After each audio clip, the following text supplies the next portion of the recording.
আল্লাহর ওলি আপনারা মানেন তো নাকি? আর তানার পাঁচ কলিজার টুকরা তানারাও আল্লাহর ওলি। একটু সুবহানাল্লাহ বলবেন না? কি মিল দেখেন, বাপও নবী ছেলেও নবী, বাপও ওলি ছেলেও। আর আমাদের মিল দেখবেন, বাপও মাতাল। আপনাদের এখানে তো মাতাল টাতাল পাওয়া যায় না, খুব বেশি আছে একটু গাঁজাখোর পাওয়া যেতে পারে। আর এই ইউসুফ আলাইহিস সালামকে কুয়ায় ফেলেছিল কারা? জোরে বলো। কুয়ায় ফেলে দিয়ে আব্বাকে গিয়ে কি বলেছিল? বাঘে খেয়েছে। সত্য বলেছে না মিথ্যা বলেছে? নবীর ছেলেরা মিথ্যা বলে। আব্বা ইউসুফকে বাঘে খেয়ে ফেলেছে। আব্বা যাক, আমি যে কথা বলছিলাম, নবীদেরও ক্ষমতা নেই কোনো মানুষকে হেদায়েত করে দেওয়া। আমাদের নবীর কথা একটু বলি। আমাদের নবী হচ্ছেন, দেখুন তাম পৃথিবীতে যত নবী এসেছেন, কোন নবী একটা এলাকার নবী, কোন নবী একটা গোত্রের নবী, কোন নবী কয়েকজন ব্যক্তির নবী। কিন্তু আমরা যে নবীর উম্মত, আমাদের নবী কোন এলাকা ভিত্তিক নবী নন, গোত্র ভিত্তিক নবী নন, ব্যক্তি বিশেষ নবী নন। আমাদের নবী হচ্ছেন বিশ্ব নবী। একটু জোরে বলুন। মানবের নবী, দানবের নবী, গাছের নবী, মাছের নবী, জমিনের পাথরগুলো পর্যন্ত আমাদের নবীকে সালাম জানাতো। জোরে বলতে পারলেন না? এই যে পাথরের কথা বললাম, আমরা তো বক্তা মানুষ, একটা কথা বললে আর একটা কথা এসে যায়। আপনাদের আব্বা আম্মার দোয়া, আল্লাহ আমাকে দুবার হজ পাকে নিয়ে গেছেন, এবং এখান থেকে সম্ভবত 3-3.5 মাস আগে আল্লাহ আমাকে একটু উমরায় নিয়ে গেছিলেন। আল্লাহ রাসূলের শরীরের সবচেয়ে বেশি রক্ত ঝরেছিল কোথায় জানো না ছেলেরা? তায়েফ। এই যে দুবার আমি হজ পাকে গিয়েছিলাম, আমাকে তায়েফে যাওয়া হয়নি, তো আল্লাহ আমাকে এবার একটু তায়েফ সফর করালেন। আল্লাহ নবীর সবচেয়ে যেখানে বেশি রক্ত ঝরেছিল ওই এরিয়াতে একটি পাহাড়, আল্লাহ রাসূল পাহাড়ের নিচে বসে আছেন। তায়েফবাসীরা ওই পাহাড়ের চূড়ায় উঠে দুটো পাথর, বড় বড় পাথর, আমি সেই পাথর দুটোকে দেখলাম, ওই পাহাড়ের চূড়া থেকে কেটে ফেলে দিলেন। ওদের টার্গেট হচ্ছে এই দুটো পাথর চাপা দিয়ে আমাদের নবীকে কি করবে? আল্লাহ নবী তায়েফবাসীদের উপকার করতে গেছিলেন না ক্ষতি করতে গেছিলেন? পাথর দুটো গড়াতে গড়াতে আসে, আল্লাহ নবী নজর পড়ে গেল। আল্লাহ নবী পাথরের দিকে চেয়ে বলেছিলেন, এই পাথর, তুই যদি আমার আল্লাহর হুকুমে এসে থাকিস আমার পর্যন্ত আয়, তুই যদি আমার দুশমনদের পক্ষ থেকে এসে থাকিস আল্লাহর হুকুমে ওখানে দাঁড়িয়ে যা। বিশ্বনবীর জবানের কথা যেখানে শেষ, ওইখানে আজও পর্যন্ত দুটো পাথর দাঁড়িয়ে আছে।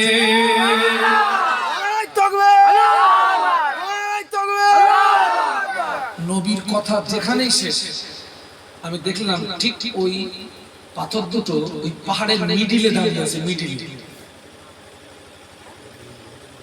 সেই নবী মায়ের গর্ভে আব্বাকে হারালেন, 6 বছর বয়সে মাকে হারালেন, 8 বছর বয়সে দাদুকে হারালেন। আচ্ছা ছেলেরা বলো তো বাবা, বিশ্বনবীর দাদু যে ইন্তেকালের পরে দেখাশোনার দায়িত্ব নিয়েছিলেন কে?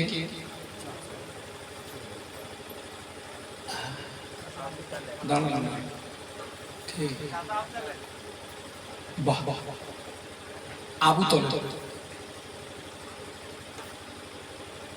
এই আবু তলেব আল্লাহর রাসূলকে যে ভালোবাসা দিয়েছিলেন, তাম পৃথিবীর মানুষ নবীকে যে ভালোবাসা দিয়েছেন সাহাবীদের বাদ দিয়ে, ওই ভালোবাসা যদি এক পাল্লায় রাখা হয়, আর আবু তলেব নবীকে যে ভালোবাসা দিয়েছিলেন ওই ভালোবাসা যদি অপর পাল্লায় রাখা হয়, আবু তলেবের নবী ভালোবাসার পাল্লাটা ভারী হয়ে যাবে। আরো জোরে বলুন। কিন্তু ওই আবু তলেবের ব্যাপারে আমার নবীর মনে একটা চাপা কষ্ট ছিল। বলতে পারেন সেটা কি? ইসলাম কবুল করেননি। বাহ বাহ। আবু তলেব কলেমা পড়েছিল বাবা? না। আচ্ছা, এই আবু তলেব কলেমা পড়েনি, দোষ কার? নবীর দোষ না, আবু তলেবের দোষ। আবু তালেবের দোষ। নাউজুবিল্লাহ। যদি কেউ বলে আবু তলেব কলেমা পড়েনি, নবীর দোষ। আল্লাহ রাসূল সারা জীবন চেষ্টা করেছিলেন চাচাকে কলেমা পড়ানো, হলো না। নবীদেরও ক্ষমতা নেই কোন মানুষকে হেদায়েত করে দেওয়ার। সারা জীবন চেষ্টা করেছিলেন, হলো না। আবু তালেব মৃত্যু বিছানায় মুমূর্ষ অবস্থা। আল্লাহ নবী দেখলেন সারা জীবন তো চেষ্টা করলাম, চাচা তো ফিরল না, আমার জীবনের শেষ চেষ্টাটুকু করে দেখি। আল্লাহ নবী আবু তলেবের মৃত্যু বিছানায় কানের কাছে মুখটা লাগিয়ে বলেছিলেন, চাচা যা একবার পড়ে নে লা ইলাহা ইল্লাল্লাহ মুহাম্মাদুর রাসূলুল্লাহ, আল্লাহ ছাড়া কোনো উপাস্য নাই, আমি মুহাম্মদ আল্লাহর প্রেরিত পয়গম্বর। চাচা যা একবার যদি আপনি কলেমাটা পড়ে নেন, আমি মুহাম্মদ কিয়ামতের দিন আপনার জন্য সুপারিশের একটা রাস্তা পেয়ে যাব। একটু মহব্বতে বলুন। আবু তলেব মুখটা ঘুরিয়ে নিল। মনে করুন আল্লাহ নবী আবু তলেবের ডান কানের কাছে মুখ লাগিয়ে কথাটা বলছিল। আবু তলেব মুখটা ঘুরিয়ে নিল। ঘুরিয়ে নিল মানে কি? অস্বীকার করল। তার নবী মনে করলেন মনে হয় আবু তলেবের ডান কানটা লক হয়ে গেছে। কান কটা? দুটো। আর একটা বাকি আছে।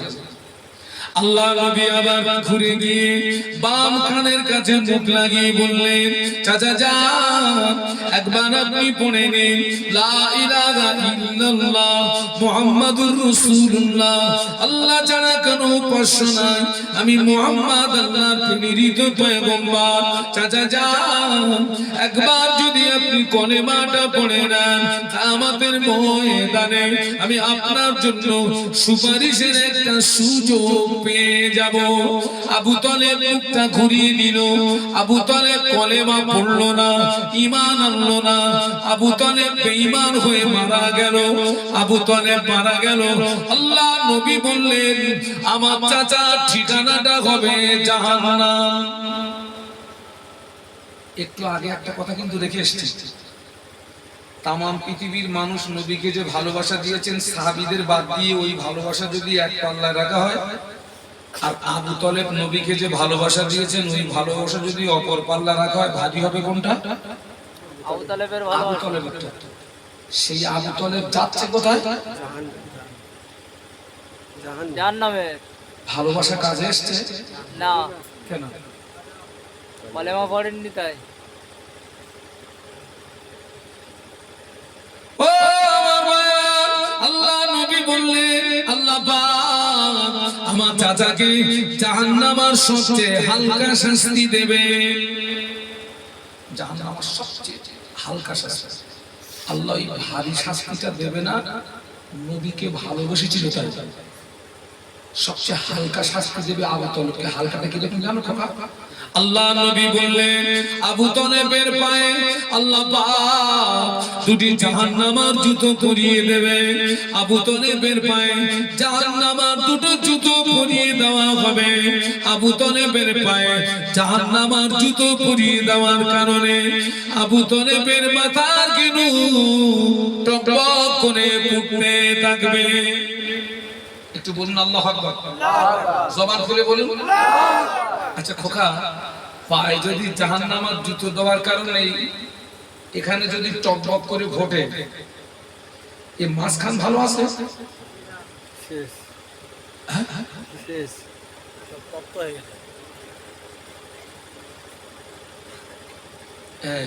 আমাদেরকে দাওয়াত করেছো ঠিকই, আমার 14 পুরুষের ক্ষমতা নেই তোমাদেরকে হেদায়েত করে দিয়ে বাড়ি যাবো। কখন সে কথা বলেছি? 14 পুরুষ। আমার আগের হুজুর নেমে যাওয়ার সময় আরবিতে একটা ল্যাঙ্গুয়েজ ব্যবহার করেছেন, ওমা আলাইনা ইল্লাল, কথা বলে না, ওমা আলাইনা ইল্লাল বালাগ। ও কি বলে গেছে জানো তোমরা? যদি জানতে হুজুরের ধরতে হুজুর টাকা দেবো তো এসব কথা বলে যাচ্ছে। ও আলেম কি বলে গেছে? আমিও যখন নামবো আমি ওইটা বলে যাবো। ও হুজুর বলে গেছে আমি তোমাদের দিনের কিছু বাণী শোনালাম, মানো মানো গে যাও, না মানো না মানো গে যাও, যা পারো করো গে যাও। উনি আপনাদেরকে বলে গেছেন আমি তোমাদের কিছু দিনের বাণী শোনালাম, মানো মানো, না মানো না মানো, যা পারো। আমিও তাই বলে যাবো। আপনাদের দায়িত্ব নিয়ে আমি মরবো নাকি?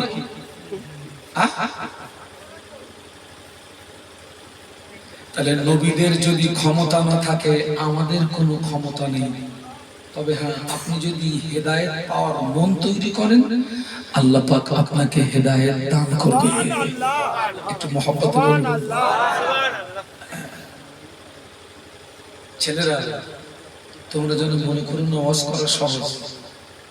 যারা স্কুলের টিচার, যারা স্কুলের শিক্ষক, যারা ওনাদের পড়ানো সহজ, ওই তুলনায় ওয়াজ করা হাজার গুণে কঠিন। কেন? যিনি স্কুলের শিক্ষক, যিনি ইংলিশের শিক্ষক, ছাত্র থাকে ইংলিশের ছাত্র, যিনি বাংলা টিচার ছাত্র, তার মানে ছাত্র সব এক লেভেলের না। আমি স্টেজে যতক্ষণ থাকবো আমি আপনাদের শিক্ষক তো নাকি? আর আপনারা আমার কি? আপনারা সব কি এক লেভেলের? এখানে 4 পাস আছে, 5 পাস আছে, 7 আছে, মাধ্যমিক আছে, উচ্চ মাধ্যমিক আছে, কোদাল পাস আছে, বেলচা পাস আছে, নাঙ্গল পাস আছে, আছে না নেই? এতগুলো ক্যাটাগরি ছাত্রদেরকে নিয়ে ওয়াজ করা সহজ না কঠিন? বাবা খুব কঠিন, খুব কঠিন। ও ছেলেরা, যুবকেরা শুনে রাখো, আল্লাহ নবী 1500 বছর আগে নূরের জবানে বলে গেলেন, মান ক্বালা লা ইলাহা ইল্লাল্লাহ ফাদাখালাল জান্নাহ। আল্লাহ নবী বললেন, যে ব্যক্তি একবার কলেমা শরীফ পড়বে, আমি আল্লাহ নবী বলছি ওই ব্যক্তি আল্লাহ পাকের দয়ার জান্নাতে প্রবেশ করবে। একটু মুহাম্মদে বলুন। আল্লাহ নবী বলেছেন যে ব্যক্তি একবার কলেমা পড়বে ও ব্যক্তি কোথায় যাবে? সবাই মিলে বলুন। নবীর হাদিস সত্য, সত্য এবং সত্য। মান ক্বালা লা ইলাহা ইল্লাল্লাহ ফাদাখালাল জান্নাহ, যে ব্যক্তি একবার কলেমা পড়বে ওই ব্যক্তি জান্নাতে যাবে। এখন আপনাদেরকে আমি শোনাচ্ছি বাবা, কলেমা পড়লে যদি জান্নাত পাওয়া যায়, আমি শুধু কলেমা পড়বো জান্নাত তো পেয়ে যাব। এখন আপনি বলেন আমি কলেমা পড়বো, নামাজ আমি পড়বো না, রমজানের রোজা আমি রাখবো না, হজ ফরজ হজ আমি করব না, যাকাত ফরজ যাকাত আমি দেব না, মদ আমি ছাড়বো না, জুয়া আমি ছাড়বো না, গাঁজা আমি বন্ধ করব না, লটারির টিকিটটা আমি ছাড়বো না, সমিতি বন্ধনার গুরুকুল বন্ধ করব না। নবী বলেছেন কলেমা পড়লে জান্নাত। আমি কলেমাটা পড়েছি, ওই কাজগুলো আমি ভালোগুলো করব না, খারাপগুলো আমি ছাড়বো না। কলেমায় কি জান্নাত পাওয়া যাবে নাকি? যাবে না। কেন? এ তো মার খেয়ে মরবে, যাস এই যাবে না কেন? ভালো কাজগুলো হয় না করা। এই পাগল, তো নবী তো বলেছে কলেমা পড়লে জান্নাত। এই পাগল, কলেমার মানে কি? কলেমা পড়লে জান্নাত, কিন্তু হচ্ছে গিয়ে তোমার এই শাস্তিগুলো এই ভোগ করে দাঁড়া। নিয়ে জান্নাত দেবে। তুই আমার অস্বস্তি দিন দাঁড়া। পাগল কোথাকার। ইউটিউব বলে না তোরা জ্বালালি আমি ভাবি পাগল টাকা না কি হবে? এরা সব হজের হাফেজ বোঝেন। নবী বলেছেন কলেমা পড়লে বলুন বলুন বলুন জান্নাত। জান্নাত। আপনিও কলেমা পড়েছেন, আমিও। এখন কলেমার মানে কি? একজন বলুন তো, কলেমা শরীফের বাংলা মানে কি? আরে লা ইলাহা ইল্লাল্লাহ মানে কি? নেই কোনো মাবুদ আল্লাহ ছাড়া, মুহাম্মাদুর রাসূলুল্লাহ, আল্লাহর প্রেরিত পয়গম্বর হযরত মুহাম্মদ সাল্লাল্লাহু আলাইহি ওয়াসাল্লাম আল্লাহর প্রেরিত পয়গম্বর। এই তো কলেমার মানে। আর কলেমার মানে আপনাদেরকে যা শুনিয়েছি, এই কলেমার ভিতরে নামাজ পড়তে হবে লেখা নেই, রোজা রাখতে হবে লেখা নেই, হজ করতে হবে লেখা নেই, যাকাত দিতে হবে লেখা নেই, পরের মাল আত্মসাৎ করা যাবে না লেখা নেই, খুনির ফারাজ ফাঁকি মারা যাবে না লেখা নেই, ভাইয়ের হক নষ্ট করা যাবে না লেখা নেই।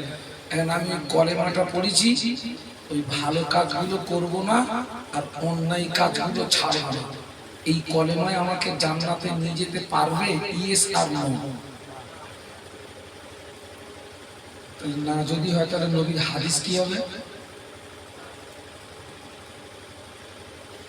আমার কথা বুঝতে পারছেন? তাহলে আপনারটা সত্য না নবীর হাদিস সত্য? নবীর হাদিস সত্য। একজন আমাকে প্রশ্ন করছে, হুজুর কলেমার ভিতরে তো এই সমস্ত কথাগুলো লেখা নেই, এগুলো তো লেখা নেই। আমি বলি, খোকা, কলেমার ভিতরে ওই কথাগুলো লেখা নেই বলে ওটাই যদি তোমার দলিল হয়, তুমি আমার দলিলটা আগে কেটে দাও। এই আমরা যারা এখানে বিবাহিত আছি, একটুখানি বিগত জীবনের ইতিহাস মনে করেন। আমরা যারা বিয়ে করতে গিয়েছিলাম, বরপক্ষ আগে যায় মেয়ের বাড়িতে। যিনি আমাদের বিয়ে পড়িয়েছিলেন ওই মৌলানা সাহেব সাদা কাগজে একটা বয়ান লিখে, অমুক থানার অন্তর্গত অমুক গ্রামের নিবাসী অমুকের পুত্র অমুকের পৌত্র এত টাকা দেনমোহরের পরিবর্তে তোমার সহিত বিবাহ করিতে আসিয়াছে, তুমি উক্ত বিবাহে রাজি হইয়া সাক্ষীদ্বয়ের সম্মুখে আমাকে উকিল নিযুক্ত করো।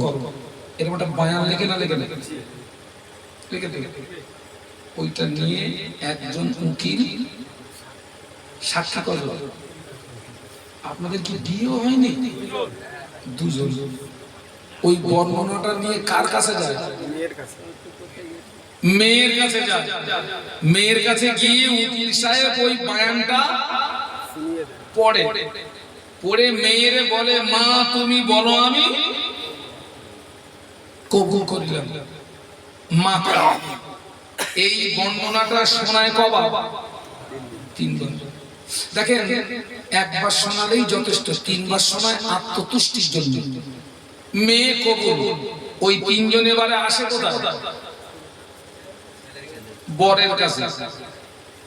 বরের কাছে এসে ওই উকিলের হাতে আর বরের হাতে এরকম জোড়া লাগিয়ে দেয় না? দিয়ে মাওলানা সাহেব বলেন, ওই উকিলের চোখে চোখে তাকা।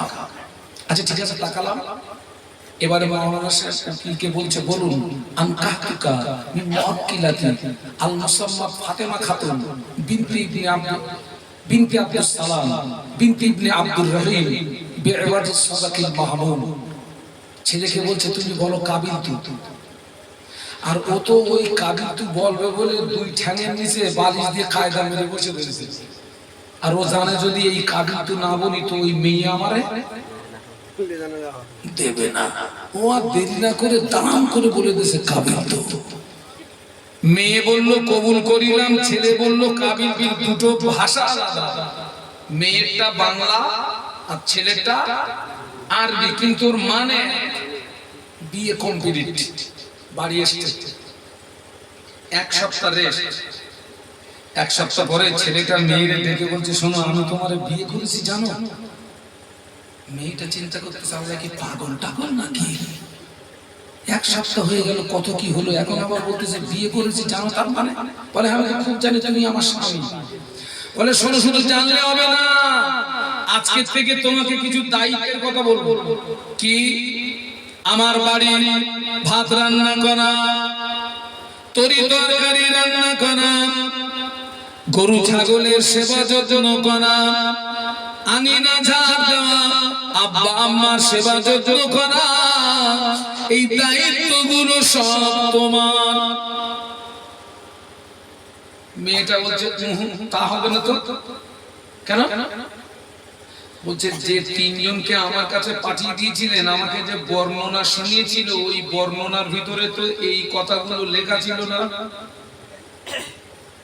ছেলেরা ও মহিলা ঠিক বলছে না ভুল বলছে? তোর এসব দায়িত্ব পালন করতে হবে, তুই আগে বলিসনি কেন? তখন ভেবে চিন্তে দেখতাম তোর মতন মন্দালকের কবুল বলতাম কিনা। তুই এখন শর্ত লাগার চেষ্টা, পারলাম না।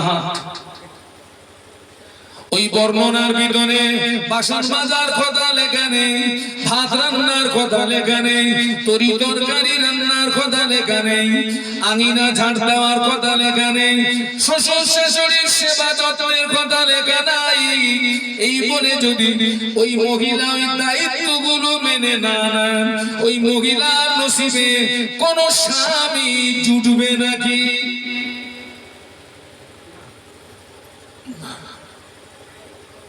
ও আমার মা, আমরা যেদিন কলেমা পড়েছি, কলেমা পড়ার পরে অটোমেটিক ওই দায়িত্বগুলো আমাদের উপরে পড়িয়ে গেছে।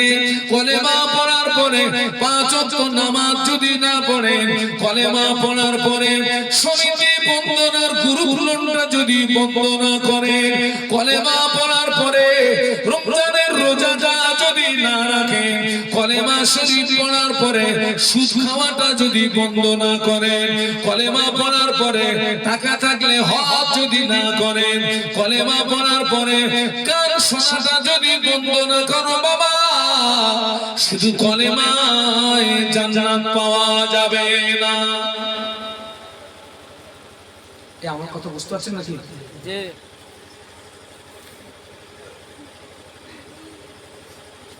তাহলে আপনি বলবেন নবীর হাদিস কি হবে? নবীর হাদিস ঠিক, কিন্তু ওই হাদিসের জায়গা আলাদা। এই হাদিসটা সকলের জন্য প্রযোজ্য না। কোন ব্যক্তির জন্য প্রযোজ্য? একজন কাফের সকাল 10টায় কলেমা পড়েছে। কটায়? সবাই মিলে বলুন। ও আমার মায়েরা, একজন কাফের সকাল 10টায় কলেমা পড়েছে তথা ঈমান এনেছে, ওই ব্যক্তিটা জোহরের আসার আগে মারা গিয়েছে। ওই ব্যক্তিটাকে আল্লাহর ফরজ হুকুম অমান্য করার সময় পেয়েছে নাকি? ওই ব্যক্তিটাকে কলেমা সরাসরি আল্লাহ পাকের দয়ার জান্নাতে পৌঁছে দেবে। আমরা কলেমা পড়ার পরে ভালো কাজ করার সময় পেয়েছি, কলেমা পড়ার পরে অন্যায় থেকে জীবন বাঁচানোর সময় পেয়েছি। এরপরেও যদি হগল বগল করে জীবন যাপন হয়, কলেমায় জান্নাতে যাওয়া কঠিন হয়ে যাবে। কিছু বোঝা গেছে বাপ? হ্যাঁ, আচ্ছা এইবার বলেন দিনে আমাদের জীবনটা কি হগল বগলে হচ্ছে না? হচ্ছে না? হগল বগল বোঝেন? আমি একটু গোদা বাংলা বললাম। এত মাহফিল হচ্ছে বাবা, এত মাহফিল হওয়ার পরে, এত হুজুর হওয়ার পরে আজকে সমাজের মাটিতে আমাদের দ্বারা বড় বড় অন্যায় অপরাধগুলো হচ্ছে না? হচ্ছে না? হ্যাঁ হ্যাঁ, আমি আমার বক্তৃতার জগতের একটা অভিজ্ঞতার কথা বলছি। আমরা সমাজের যে অন্যায়ের উপরে আঘাত করছি, দেখছি সেই অন্যায় কাজগুলো আরো বেশি। আর কি হচ্ছে? আহা, এই যে আপনারা বসে বসে পথ শুনছেন, এটা কি ইবাদত? নফল ইবাদত। এটা কিন্তু ফরজও নয়, ওয়াজিবও নয়, সুন্নাতও নয়, এটা কি? নফল। পাঁচ ওয়াক্ত নামাজটা কার হুকুম? সবাই একটু জোরে জোরে বলুন, আল্লাহর হুকুম, আরো জোরে জোরে। আল্লাহর হুকুম। সারা জীবন শুনেছি, সারা জীবন শোনার পরেও আমার সমাজে এখনো অনেক জওয়ান যুবক পুরুষ নামাজ পড়ে না। অনেক মা বোন আমার সমাজে অনেকে আছে সারা বছরে আল্লাহর জমিনে একটা সিজদা দেয় না। আছে না নেই? এই খোকা কোথায় যাচ্ছিস? এই কোথায় যাচ্ছিস? বস, ও শুনে বাড়ি যাবি, বস। সারা জীবন শুনেছি, সারা জীবন শোনার পরেও দাঁড়িয়ে দাঁড়িয়ে পেশাব করি, পেশাব করে পানি নিই না। এরম খরিদ্দার আছে না নেই? হ্যাঁ, আমার অস কিন্তু সকলে সহ্য করতে পারবে না। দাঁড়িয়ে দাঁড়িয়ে পেশাব করে, পেশাব করে পানি নেয় না। সারা জীবন শুনেছে, শোনার পরেও বাবা সারা বছরে দুদিনের বেশি নামাজ পড়ে না। সারা জীবন যদি শোনো, বড় বড় হুজুর যদি দাওয়াত করো, কাবার ইমাম যদি দাওয়াত করো, নামাজ যদি না পড়ো, নাজাত পাবে আমার জানা নাই।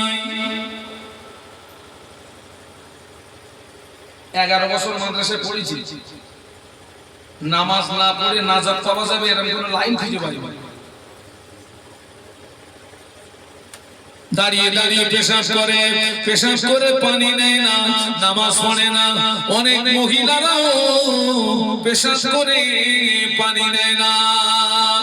অনেক মহিলা সারা বছরে মেয়েদের ঈদের নামাজ নাই, মেয়েদের জুমার নামাজ নাই।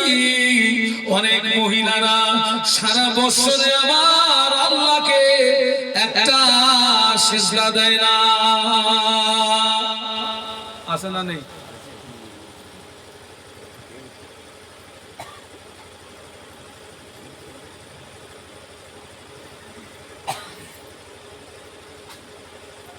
আল্লাহু আকবার।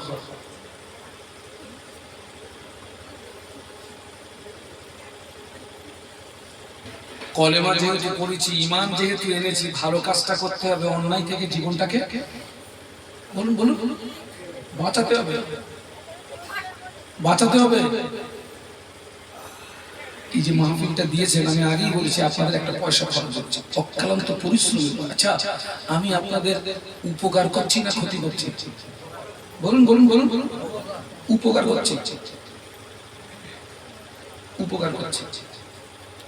মদিনার মসজিদে নববী শরীফে আযান হয়ে গেল। মদিনার মসজিদে নববী মুয়াজ্জিন হাফসি বেলাল মদিনার মসজিদে নববীতে যখন আযান দিতেন, হাফসি বেলালের আযানের আওয়াজ আল্লাহ পাকের আরশ মুআল্লাতে পৌঁছে যেত। যদি বলতে পারলেন না, মসজিদে আযান হয়ে গেছে, সাহাবীরা সব মসজিদে এসেছেন। আমার দিকে তাকান, সাহাবীরা সব মসজিদে এসেছেন, আল্লাহর নবী মসজিদে আসেননি। তিনি খুব অসুস্থ, খুব অসুস্থ আমার নবী। সাহাবীরা সব এসেছেন, সাহাবীরা এসেছেন, কিন্তু নামাজ শুরু হচ্ছে না। আপনার নামাজ শুরু হচ্ছে না এই জন্য যে নবীর অবর্তমানে ওই ইমামতির জায়গাটায় কে দাঁড়ানো? নবীর অনুমতি ব্যতীত ইমামতির জায়গায় কেউ দাঁড়াতে পারবে বাবা? না, কে দাঁড়াবে? আল্লাহ নবী আসছেন না, সাহাবীরা নামাজও শুরু করতে হাফসি বেলাল রাদিয়াল্লাহু আনহু আল্লাহ নবী হুজরা শরীফের ভিতরে চলে গেলেন।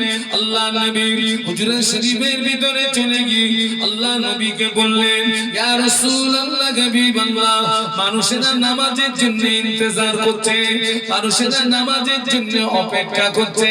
আল্লাহ নবী বললেন, বাবা বেলাল চলে যাও, মুর আবা বকরিন ফালিউসাল্লি বিন নাস। ও বাবা বেলাল চলে যাও, আমার আবু বকরকে কি বলো, আমার আবু বকর যেন মানুষের নামাজটাকে পড়িয়ে দেয়। আমি অসুস্থ, যেতে পারছি না।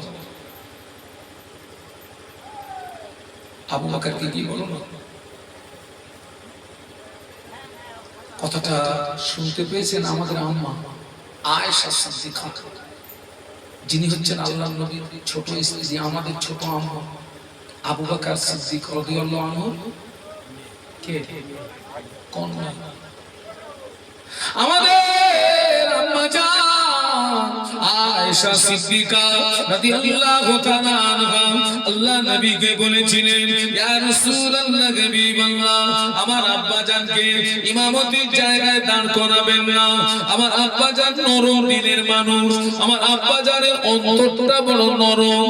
ইয়া রাসূলুল্লাহ, আমার আব্বাকে যদি ইমামতির জায়গায় দাঁড় করিয়ে দেন, আমার আব্বা জান আপনাকে না পেয়ে কেঁদে ফেলবে, আমার আব্বা জান আপনাকে না পেয়ে রোজাজি করবে।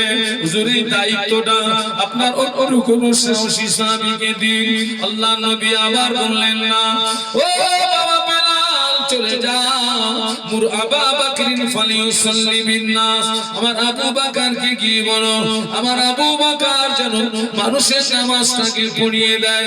আল্লাহ নবীর অনুমতিতে আবু বকর হুজুরের ইমামতিতে মদিনার মসজিদে নববী শরীফে নামাজ শুরু হয়ে গেল। যখনই নামাজ শুরু হলো, আল্লাহ নবী ঘরের ভিতরে থাকতে পারেন না। আল্লাহ নবী অস্থির হয়ে পড়েছেন, আল্লাহ নবী ব্যাকুল হয়ে পড়েছেন।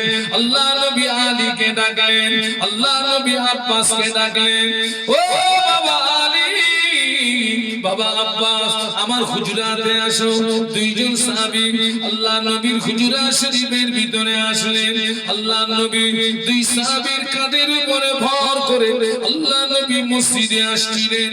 আল্লাহ নবী এত দুর্বল, সাহাবীদের কাঁধের উপরে ভর করার পরেও আল্লাহ নবীর কাদা মোবারক দুটি জমিনে খেসড়িয়ে যাচ্ছিল। আল্লাহ নবীর কাদা মোবারক দুটি জমিনে নিগড়িয়ে যাচ্ছিল। ওই অবস্থায় নবী মসজিদে আসলেন।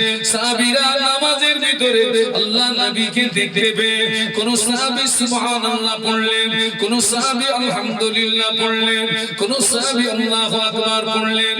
আবু বকর সিদ্দিক রাদিয়াল্লাহু আনহু ইমামতির জায়গা থেকে বুঝতে পেরেছেন আল্লাহ নবী মসজিদে চলে এসেছেন। ও আমার মায়েরা, আল্লাহ নবীকে সাহাবীরা আগিয়ে দিলেন। আবু বকর হুজুর ইমামতের জায়গা থেকে পিছিয়ে আসলেন। ও ছেলেরা, আল্লাহ নবী অসুস্থ শরীরে শুধু নামাজ পড়েন না, মদিনার মসজিদে নববী শরীফে আল্লাহ নবী অসুস্থ শরীরে সাহাবীদেরকে নিয়ে বসে বসে বসে বসে আল্লাহ নবী নামাজে ইমামতি করেছিলেন।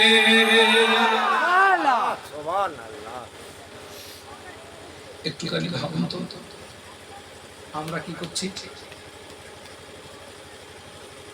আমরা ইচ্ছা করে কি করি? ইচ্ছা করে পায়ে ধরে বলে যাচ্ছি, ছেলেরা, আমি এই দুটো হাত খানায় খাবাতে বহুবার লাগিয়েছি, আজকে তোদের পায়ে ধরে বলে যাচ্ছি, মাহফিল দিয়েছ আলহামদুলিল্লাহ, খবরদার নামাজটা কেন ছেড়ে দিন।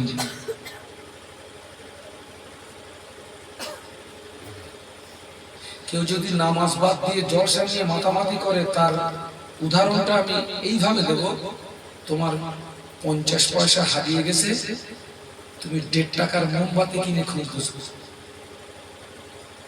হারিয়ে গেছে কত? মোমবাতির দাম 1.5 টাকা। লাভ না লস? লসের অঙ্ক বেশি। মাহফিল দিয়েছ আলহামদুলিল্লাহ, খবরদার নামাজটা যেন ছিল না। মায়েরা, আপনারা মাহফিলে এসছেন আলহামদুলিল্লাহ, খবরদার নামাজটা যেন ছাড়েন না, খবরদার। কারণ ইমান যেহেতু আপনি এনেছেন, অটোমেটিক ওই দায়িত্বটা আপনার উপরে এসে গেছে। একটু দরুদ শরীফ আল্লাহুম্মা মুহাম্মাদুর রাসূলুল্লাহ ওয়া আলা আলি। আর একটু মহব্বতে পড়ি আল্লাহুম্মা সাল্লি আলা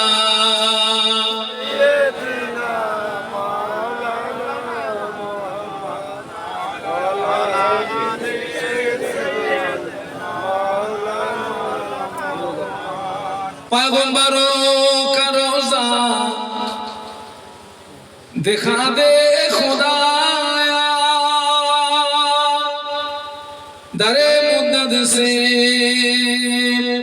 मिला दे खुदाया, शरबे मोहब्बत पिला दे खुदाया। पैगंबरों का रोजा दिखा दे खुदाया, अल्लाहुम्मा सल्ली अला सय्यिदिना मुहम्मद।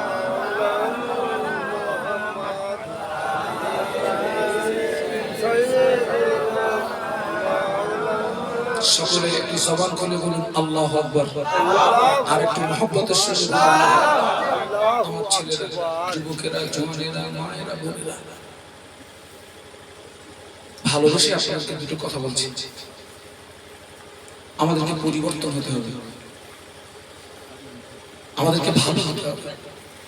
কারণ একটা দিন, একটা রাত আমাদের কাছ থেকে বিদায় নিচ্ছে, মানে আমরা কিন্তু মৌতের দিকে এগিয়ে যাচ্ছি, আমরা কিন্তু কবরের দিকে এগিয়ে যাচ্ছি। একটা রাত, একটা দিন আমার কাছ থেকে বিদায় নিচ্ছে, মানে আমি কবরের দিকে এগিয়ে যাচ্ছি। আমরা জন্মেছি মানে মৌত হবে, আর মৌত হবে মানে দুনিয়ার জিন্দেগির হিসাবটা আপনাকে দিতে হবে। আল্লাহ আপনাকে আমাকে এই পৃথিবীর জমিনে পাঠিয়েছেন কেন? আল্লাহ কোরআনে বললেন, ওমা খালাকতুল জিন্না ওয়াল ইনসা ইল্লা লিয়াবুদুন। বলুন আল্লাহু আকবার। আল্লাহু আকবার। আল্লাহ বললেন, আমি জিন ইনসানকে আমি পৃথিবীতে পাঠিয়েছি, উদ্দেশ্য হচ্ছে তারা আমার ইবাদত করবে, উপাসনা করবে, আমার ইবাদত করবে, আমার উপাসনা করবে।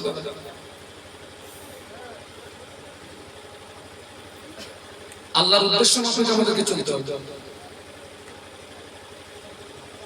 আল্লাহ পাক কোরআন শরীফের ভিতরে বললেন, ইন্নাল্লাহা আশতারা মিনাল মুমিনিনা আনফুসাহুম ওয়া আমওয়ালাহুম বিআন্না লাহুমুল জান্নাহ। একটু সুবহানাল্লাহ বলুন, একটু মহব্বতে বলুন। আল্লাহ পাক বললেন, নিশ্চয়ই আমি কিনে নিয়েছি মিনাল মুমিনিনা, মুমিনদের কাছ থেকে, আমি কিনে নিয়েছি মুমিনদের কাছ থেকে, আনফুসাহুম তাদের জীবনকে, ওয়া আমওয়ালাহুম তাদের মাল সম্পদকে, বিআন্না লাহুমুল জান্নাহ জান্নাতেরই বিনিময়ে। সুবহানাল্লাহ। আমরা কিন্তু আল্লাহর দরবারে কিন্তু বিক্রি হয়ে গেছি। আমরা ঈমানদার, আমরা আল্লাহ পাকের দরবারে কি হয়ে গেছি? আল্লাহ আমাদেরকে কিনে নিয়েছেন। কিসের বিনিময়ে? সবাই মিলে বলুন জান্নাত। আচ্ছা ভাই, এই যে জায়গাটায় বসে আছেন, মনে করেন জায়গাটা আমার টাকার দরকার, এই জায়গাটা আমি বিক্রি করেছি এনার কাছে, আবার এই একই জায়গায় 1 মাস পরে বিক্রি করছি ওনার কাছে। এক জায়গা বিক্রি করেছি কবার? আমি কি কারোর সঙ্গে চিটিংবাজি করেছি? ও ছেলেরা কথা বলো না কেন? আমি কি কারোর সঙ্গে চিটিংবাজি করেছি কি? তাও তো বুঝতে পারেন না। এক জায়গা বিক্রি করেছি কবার? 2 বার। তাহলে আমি যার কাছে প্রথম বিক্রি করেছি সেই জায়গাটা আবার আরেকজনের কাছে বিক্রি করছি, মানে আমি এই প্রথম ব্যক্তির সঙ্গে কি করেছি? না আমাদের জানমালটা কিনে নিয়েছে কে? কিসের বিনিময়? মানে আমরা আল্লাহ পাকের দরবারে বিক্রি করে দিয়েছি। আবার ওই জীবনটা ইবলিসের কাছে যদি বিক্রি করি, বান্দা হিসাবে কি রবের সঙ্গে চিটিংবাজি হলো না নাকি? আমার কথা বুঝতে পারছেন নাকি?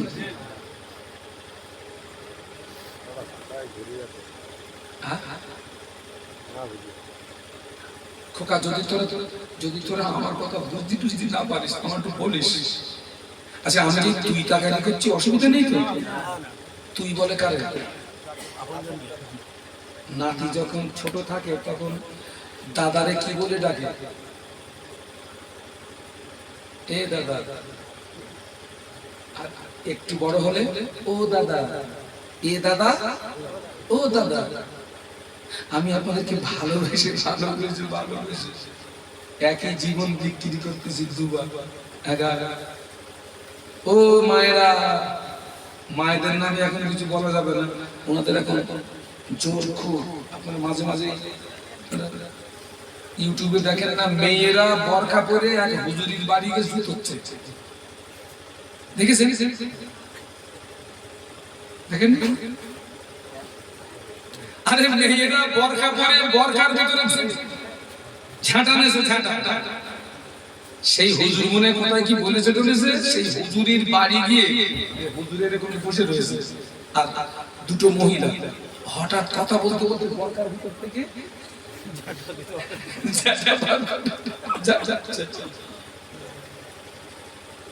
মেয়েদের এখন ক্ষমতা খুব পাওয়া, ওদের নামে বেশি কথা বলা, বললে কিন্তু ঝাঁটা হবে।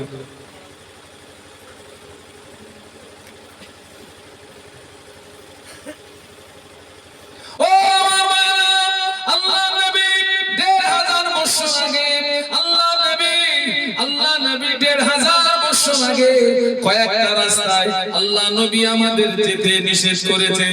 আল্লাহ পাক কোরআনে বলেছেন, মা তাকুমুর রাসূলু ফাখুযুহু ওয়া মা নাহাকুম আনহু ফান্তাহু। আল্লাহ বলেন, আয় বিশ্ববাসী, আমার হাবিব তোদের যেটা করতে আদেশ করে আমার হাবিবের আদেশটাকে মেনে নে। ওয়া মা নাহাকুম আনহু ফান্তাহু, আমার হাবিব যেটা নিষেধ করে ওটাকে তোরা ছেড়ে দে। আদেশটাকে মেনে নিবি, নিষেধটাকে ছেড়ে দিবি। এবারে আপনারা বলুন, আল্লাহ নবী আমাদের যে কাজ করতে আদেশ করেছেন ওই কাজগুলো আমাদের দ্বারা বেশি হয় না আল্লাহ নবী যে কাজ করতে নিষেধ করেছেন ওই কাজগুলো আমাদের দ্বারা কম হয় না বেশি হয়?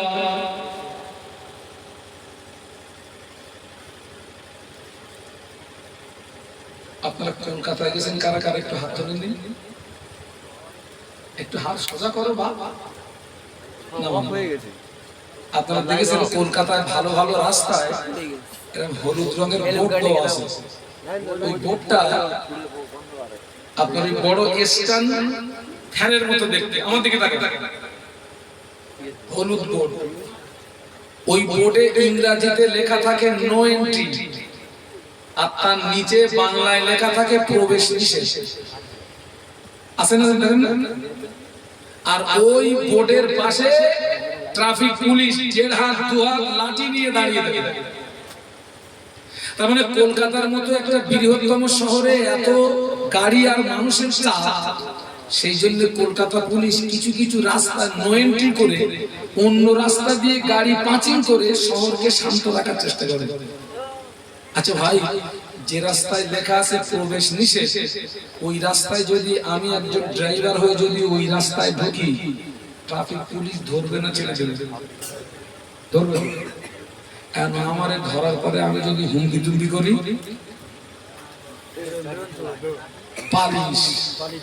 পালিশের পরে যদি হুমকি তুমকি করি, এই জায়গায় ধরবে আর ট্রেনে সোজা থানা।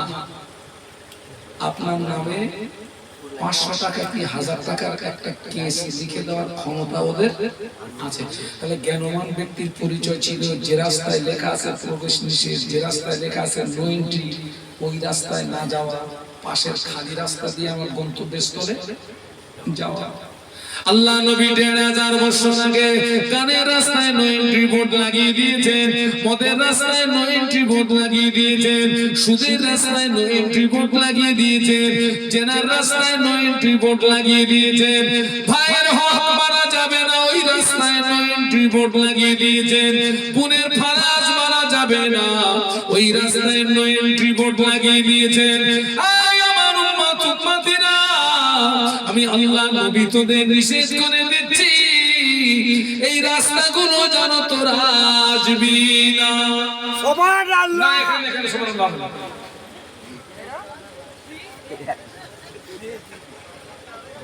এই রাস্তায় যেন বলুন বলুন বলুন আসবি না। আমাদেরকে নিষেধ করছেন কে? কথা বলেন না। আল্লাহ নবী যে রাস্তায় যেতে নিষেধ করেছিলেন সেই রাস্তায় আমরা গিয়েছি না যাইনি? সে বোর্ড আছে না ভেঙেছি? চুরমার করে দিছি না সব? হ্যাঁ, এখন যদি আপনাদের বলি যে কারা কারা নবীরে ভালোবাসেন হাত তুলেন, আপনিও তুলে দেবেন, আমিও হাত তুলে নবীর ভালোবাসা প্রমাণ করানো সহজ, প্র্যাকটিক্যালে দেখানোটা কঠিন রে বাবা। কাগজে যদি লিখি র দন্তস্ব গয়কাল লয় লয় আকার কি হবে? রসগোল্লা। ওইটা কাগজে লিখে যদি কাগজ চাটি খোকা রসগোল্লা টেস্ট পাওয়া যাবে? আমরা নবীরে ভালোবাসি কাগজে লিখে চাটার মতো, প্র্যাকটিক্যালে কর। ইসলামের শুরু ইতিহাসে মদ জায়েজ ছিল, মদ জায়েজ ছিল, জুয়া জায়েজ ছিল। ও আমার ভাইরা, কোরআন নাজিল হলো মদ হারাম জুয়া হারাম, কোরআন নাজিল হলো মদ হারাম জুয়া হারাম। এই আয়াত যখন নাজিল হলো নবী পাকের সাহাবীরা রাস্তা দিয়ে যান, ওই আয়াত তেলাওয়াত করতে করতে যান, রাস্তা দিয়ে যান, ওই আওয়াজ জোরে জোরে তেলাওয়াত করতে করতে যান। অনেককে দেখা গিয়েছে কোন সাহাবী মদের বোতল হাতে নিয়েছেন, ওই আয়াত যখন কানে গেল মদ হারাম, ওই সাহাবী হাত থেকে মদের বোতলটা ফেলে দিয়েছেন। কোন সাহাবী গালে গালে ঠেলতে যাবে, ওই আওয়াজ কানে গিয়েছে মদ হারাম, বাবাজি ফেলে দিয়েছেন। অনেক সাহাবী গালে মদ ঠেলেছেন, আয়াত কানে গিয়েছে মদ হারাম, কুলি করে ফেলে দিয়েছেন। অনেক সাহাবী মদ গিলে ফেলেছে, আয়াত কানে গিয়েছে মদ হারাম, ওই সাহাবী গালের ভিতরে আঙুল দিয়ে বমি করে বার করে দিয়েছে। একটু জোরে বলা যাবে না? খোকা, সেই মদ আর মুসলমানের ঘরে ঢুকেছে না ঢুকিনি? মেয়ে লোকেও মদ খাচ্ছে, কোথায় আর যাবি বাপ? মেয়ে লোকে মদ খাচ্ছে,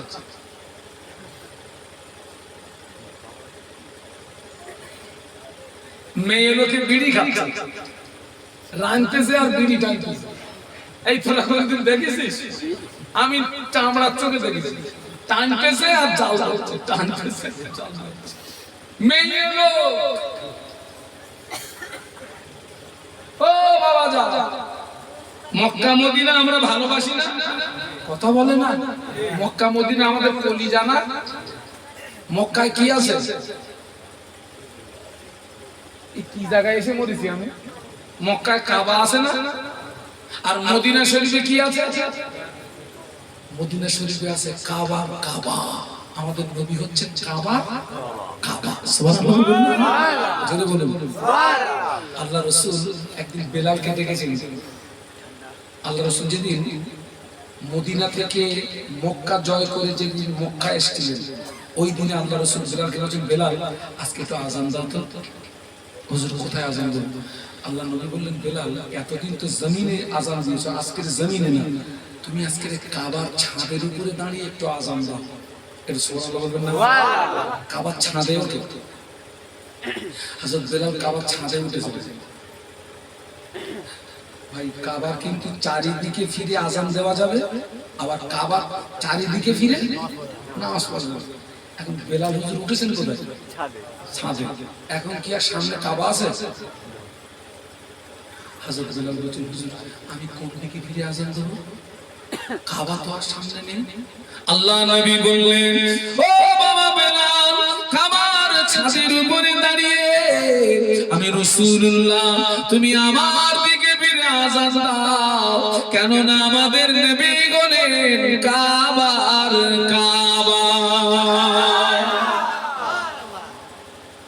ওই মক্কা মদিনায় গিয়ে দেখেছি বেটা, অনেক হাজিরা জামাত করে সিগারেট টানতেছে।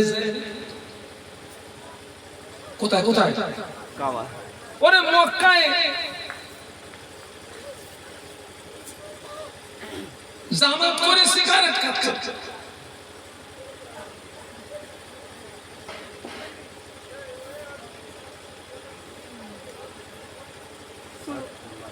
আল্লাহু আকবার। আমার জীবনের প্রথম হজ হচ্ছে 2006 সালে, জীবনের দ্বিতীয় হজ হচ্ছে 2014 সালে। তো এই 6 সালে আমার বেডের পাশে এক বুড়োর বেড পড়েছে, আর সেই বুড়োর বাড়ি আমাদের বসিরহাট এলাকায়। আর কয়েকদিন যাওয়ার পরে বলতেছে, আমার বলতেছে পাশাপাশি তো বেড, বলতেছে হুজুর একটা কথা বলো। কি বলে? তো বলতেছে হুজুর একটু বিড়ি খাও। তার মানে বলছে আচ্ছা আপনি একটু একটু বিড়ি খাবো। হ্যাঁ আপনি বিড়ি এনেছেন? হ্যাঁ হুজুর কয়েক ব্যান্ডেল। আমি বলি চাচা তুই আজ ব্যান্ডেল বার করতে কবর দিয়ে বাড়ি যাবো আমি, তুই ব্যান্ডেল বার কর। বিড়ির ব্যান্ডেল নিয়ে হজে গেছে। আসেন কোথায়? হ্যাঁ আমি কি আপনাদেরকে গল্প শোনাচ্ছি? বাস্তব বলছি, বাস্তব।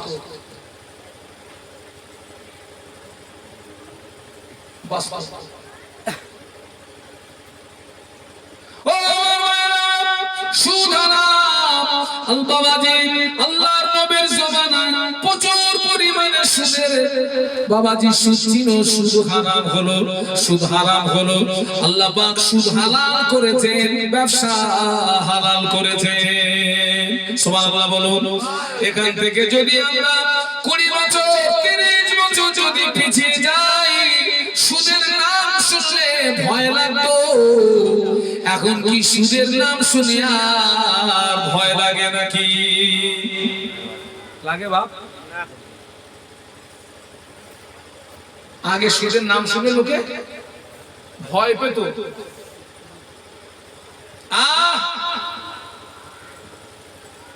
আর এখন ভয় আছে? আগে কত ছেলেরা শুধু কিন্তু মহিলারা ভালো ছিল, বেটা ছেলেরা শুধু কিন্তু মহিলারা ভালো ছিল। আল্লাহর কোন বান্দা, আল্লাহর কোন বান্দি যদি 1 টাকা শুধু খায়, সুদের 70 প্রকারের গুনাহ, সুদের 70 প্রকারের গুনাহ। সবচেয়ে বড় গুনাহ হলো আল্লাহ নবীর সঙ্গে যুদ্ধ ঘোষণা করা, আর সবচেয়ে ছোট গুনাহ হলো নিজের মায়ের সঙ্গে জিনা করা। বড় গুনাহ হলো আল্লাহ নবীর সঙ্গে যুদ্ধ ঘোষণা করা, ছোট গুনাহ হলো মায়ের সঙ্গে জিনা করা। আগে বেটা ছেলেরা শুধু কিন্তু মেয়েরা ভালো ছিল। বাবাজি আমি যখন দূরে জলসায় যাই, আমি তখন মেয়েদের কাছে দোয়া চাই। কি বলেছি কথাটা? আমি যখন দূরে জলসায় যাই, দূরে মানে বাংলার বাইরে, রাজস্থান, হায়দ্রাবাদ, আহমেদাবাদ, ত্রিপুরা, মহারাষ্ট্র, নাগপুর, বাংলাদেশ, আমি যখন যাই মেয়েদের কাছে দোয়া চাই। কেন জানেন? পুরুষদের চেয়ে মেয়েদের দোয়া আগে কবুল হয়। একটু আস্তে করে সুবহানাল্লাহ বলা যাবে? কেননা দোয়া কবুলিয়াতের 1 নাম্বার শর্ত হলো হালাল রুজি খাওয়া। কি খাওয়া? দোয়া কবুলিয়াতের 1 নাম্বার শর্ত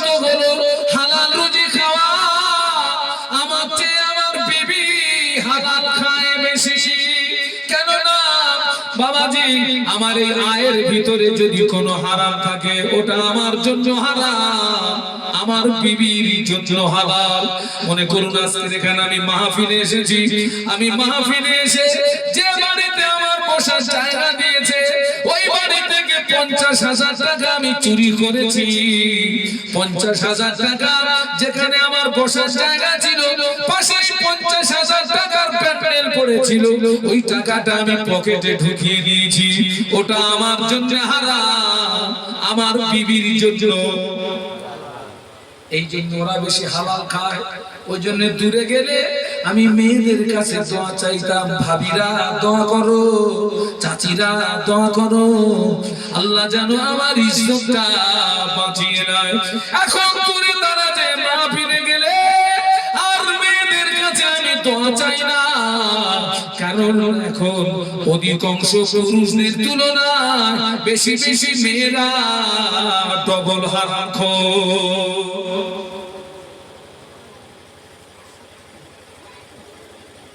এখন পুরুষদের চেয়ে অধিকাংশ মেয়েরা হচ্ছে ডবল হারামখোর।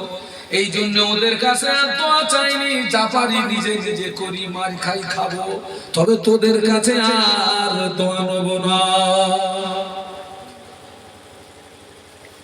স্বামী চিন্তা করছে আমি একা শুধু কেন জাহান্নামে যাব, বিবিকে বলে বিবি তুই কেন বাদ যাবি, তোরে না দেখে থাকতে পারি না, তোকে না দেখে থাকতে পারি না, বিবি তুই কেন বাদ যাবি। সমিতিতে নাম লেখা, বন্ধনের নাম লেখা, গরুগুলোর নাম লেখা, তুই চুটিয়ে চুটিয়ে শুধু খা। চল আমরা স্বামী স্ত্রী মিলে দুজনেই জাহান্নামে যাই। যে মেয়েরা সমিতি বন্ধনার গরুগুলোর সঙ্গে যুক্ত, ওরা যদি বিনা তওবায় মারা যায়, ওদের লাশ কবরের ভিতরে শুইয়ে দিয়ে তামাম পৃথিবীর আলেম ওর কবরের পাশে কেঁদে কেঁদে কেঁদে কেঁদে তামাম পৃথিবীর আলেমের চোখের পানি যদি ফুরিয়ে যায়, কাবা শরীফের ইমাম যদি ওর কবরের পাশে কেঁদে কেঁদে কাবার ইমামের চোখের পানি যদি ফুরিয়ে যায়, ওই মহিলার কবরের আযাব মাপ হবে না। গ্যারান্টি দিয়ে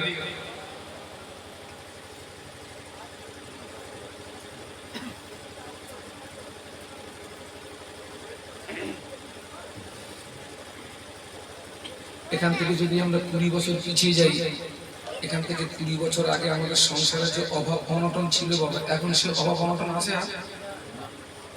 আমি নিজে আমার মাও নেই, আব্বাও নেই, দুজন কবরে চলে গেছে। দোয়া করেন আল্লাহ পাক যেন আমার আব্বা আম্মার কবরটাকে যেন এই মুহূর্তে জান্নাতের নূর দিয়ে গুলজার করে দেন, বলুন আল্লাহ। ছেলেরা আমার বয়স বেশি না, আমি রাত জেগে জেগে বুড়ো হয়ে গেছি,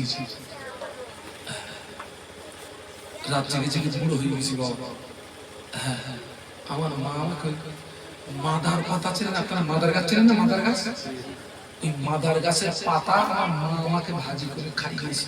কালকের কথা, কি অভাব তখন, ভাত রান্না হয়েছে, তরকারি নেই,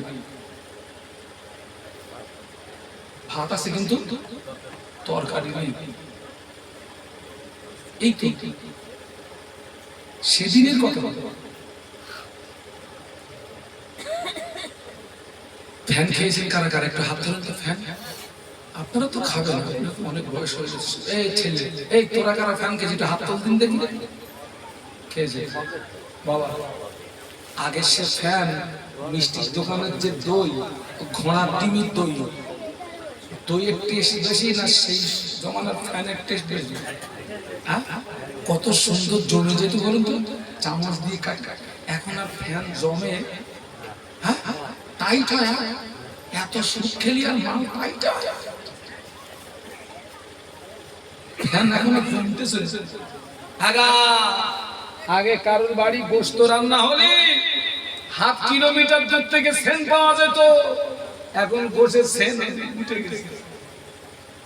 অত গাঁজায় দম দিলি আর হয়? আমার বিশ্বাস হয় না যে আমার গ্রামে রহমতের ফেরেশতা আসবে। আগা কাঁচা পেঁয়াজ খেয়ে মসজিদে যেতে আছে কেন?